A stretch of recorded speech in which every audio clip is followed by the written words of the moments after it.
Serenity West Pacific Company in conjunction with Straightline Aviation Limited have formed a strategic alliance to develop and promote hybrid aircraft design, manufacturing and airlift services to those global areas of growth with limited infrastructure such as those found in the Middle East, Southeast Asia, Australasia and Africa.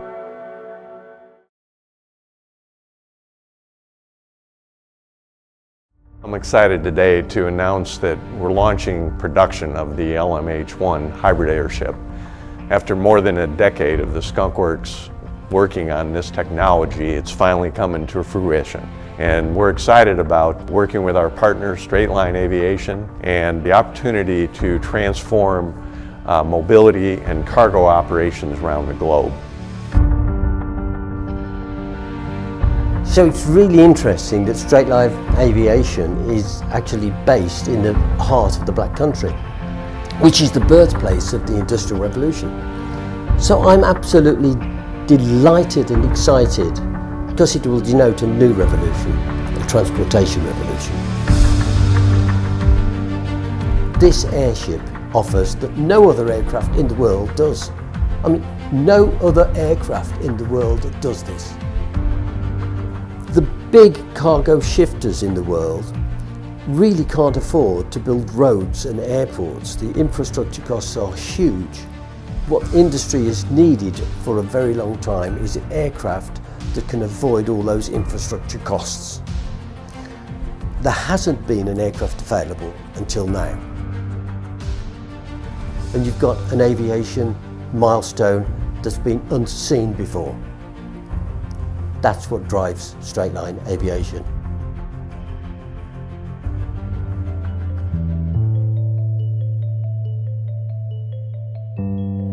Having grown up in the bush of Alaska, I lived firsthand the challenges of resupply, passenger transportation, fuel, those types of things needed to sustain those remote communities or remote projects in places where there's no road, no rail, no marine port, no airport, at least of a size that would facilitate heavy lift cargo.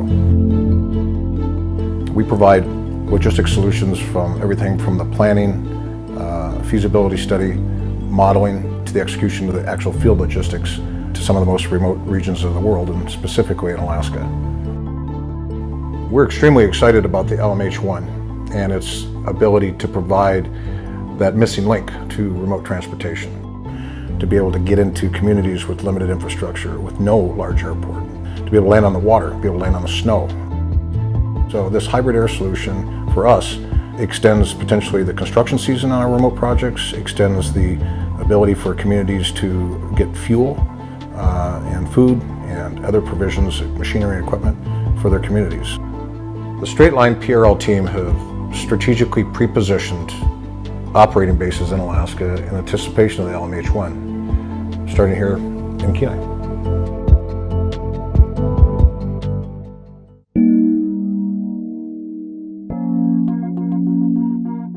Radiology are the imaging technologies that doctors use to see inside the body so we can find and diagnose disease.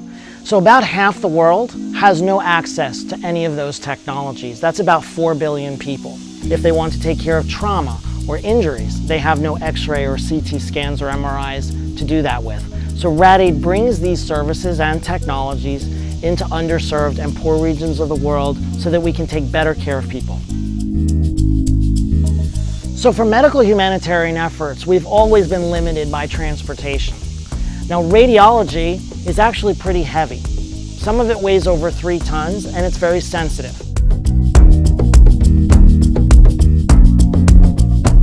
There was an announcement saying that Lockheed Martin had developed the new hybrid airship.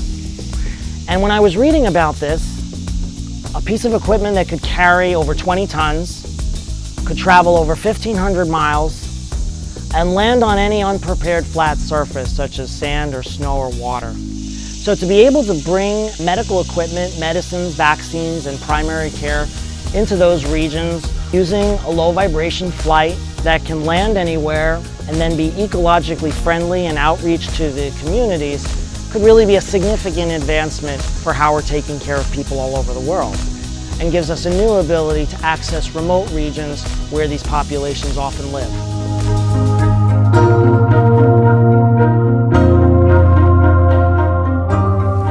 One of the biggest challenges to effective cargo airship operations is where you take off and land, how you park, and how you stay there while you're loading and unloading cargo. Building infrastructure is time-consuming, challenging, and expensive. The air cushion landing system we've developed solves that problem. To develop this innovative system, we had to go to the south coast of England to find the world's experts in hovercraft design.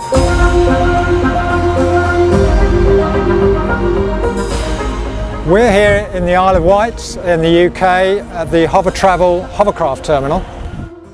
The hovercraft is ideally suited to this area because it's very tidal and it's capable of operating over sea and land and ice and other surfaces. It operates using lift fans that generate a cushion of air beneath the craft, and the craft sits on top of that trapped air. The application of a hover system to an airship is slightly different, but the principle remains the same. When we attach a hover system to an airship, we refer to it as an air cushion landing system, or ACLS. The large landing system distributes the landing load over a wide area, and this enables us to build it in a much lighter fashion than the style of hovercraft you see here.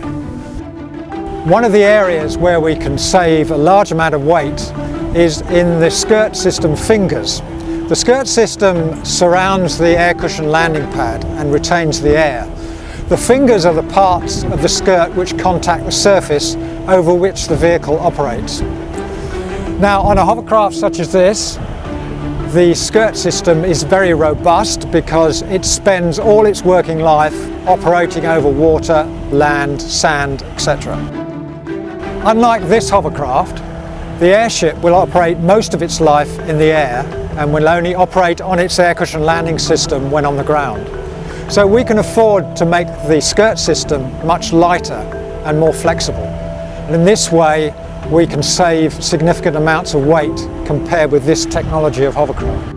At the centre of the air cushion landing system is a fan similar to this, which provides the cushion of air.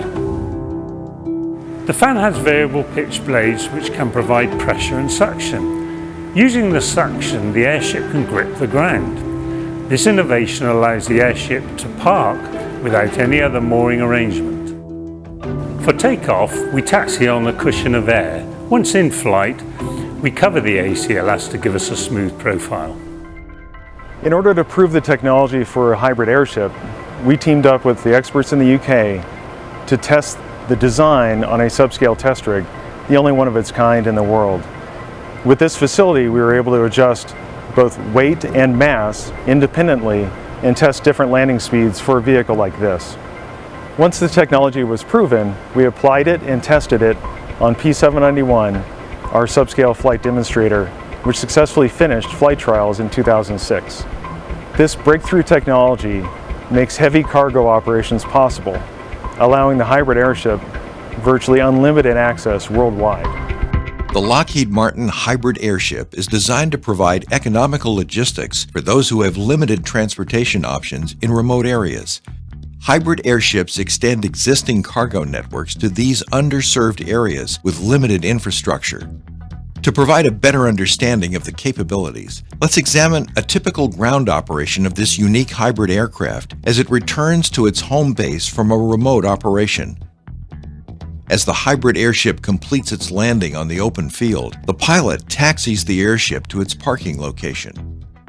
Notice how the pilot keeps the nose of the airship into the wind and moves the airship sideways to its parking location, similar to steering a boat in a river current. When the airship is in the parking location, the pilot engages the ACLS grip mode, lowering the airship so it will remain stationary during unloading. With the airship safely secured in grip mode, the passengers returning from the remote location are able to exit the airship. The water truck arrives to add weight to the ballast tanks as the main cargo door is opened. A hose is connected from the water truck to the ballast tanks, and water begins flowing into the airship. The water tanks weigh down the system, filling in 5 to 10 minutes. As the water tanks are filling, pallets of cargo are removed from the airship. The airship is capable of hauling pallets, containers, and wheeled vehicles. Containers are removed directly at truck bed height by winching them from the cargo bay or pushing via rollers. To offload wheeled vehicles, ramps are placed behind the cargo bay. The vehicles are driven out of the cargo bay onto the ground. The ramps are removed to prepare for loading return cargo going to the remote site. Today's return cargo is a load of pipe.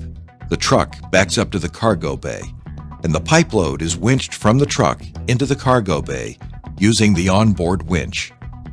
Since today's cargo did not use the airship's maximum carrying capability, diesel fuel is loaded into the optional diesel tanks. In parallel, the ground crew offloads the water ballast. Jet A fuel is added to the hybrid airship's fuel tank. Once the airship fueling is completed, the passengers traveling to the remote location are allowed to board the airship. First-class seating and an environmentally controlled crew station will keep the passengers comfortable for their flight to the remote site. The pilots are busy completing their pre-flight activities. The pilots begin the trip by releasing the grip mode and transition to hover mode on the ACLS pads. Keeping the nose of the airship into the wind, the pilots taxi out onto the takeoff and landing field. The hybrid airship is a flexible transport system, well suited to a number of regional and remote cargo hauling operations. Hybrid airships are able to operate 24/7 to locations currently served by helicopters and ice roads. Lockheed Martin's hybrid airship represents the first aircraft of its kind made available to commercial operators. The development of a heavy-lift hybrid aircraft capable of serving remote regions of the world without the necessity of building roads or airports is really exciting, and it's a much-needed innovation in aviation history. This hybrid airship has a major benefit from a humanitarian point of view as well, in being able to deliver emergency medical supplies, food, water, and communications to disaster areas. But that's all very well, saving lives and all that, but can it fly around the world non-stop?